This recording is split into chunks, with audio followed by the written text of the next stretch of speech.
Praise the lord. ఈరోజు మీకోసం జీవం గల దేవుని మాట. సామెతల గ్రంథము 8వ అధ్యాయము 35-36 వచనములు. నన్ను కనుగొనువాడు జీవమును కనుగొనును, నన్ను కనుగొననివాడు తనకే హాని చేసుకొనును. ఈ మాటలను గురించి మనము ఆలోచన చేద్దాం. ఈ లోకంలో మనుషులను 2 రకాలుగా మనం చూడవచ్చు. ఒకటి, దేవుణ్ణి వెతికి కనుగొనేటటువంటి వారు.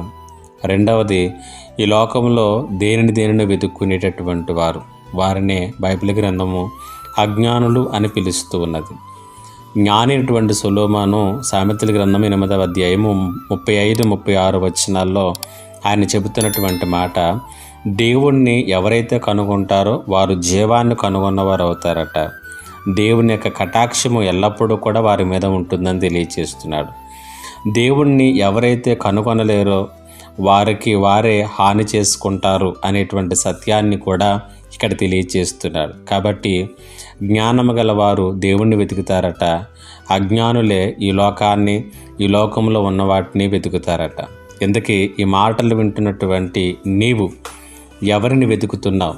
ఎవరిని కనుగొనటానికి నీ జీవితంలో ఆశపడుతున్నావు?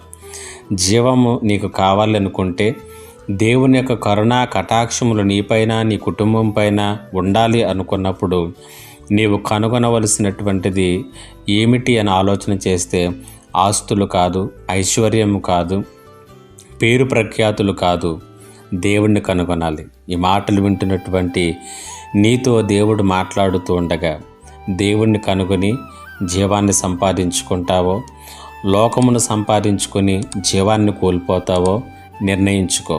దేవుడి ఈ మాటల చేత మిమ్ములను దర్శించునుగాక. ఆమేన్. ప్రార్థన. మా దేవా, నీకు వందనాలు. నిన్ను కనుగొనేటటువంటి స్థితిలో మా జీవితములను మా ఆలోచనలో ఉంచమని యేసు నామములో అడుగుచున్నాను తండ్రి. ఆమేన్.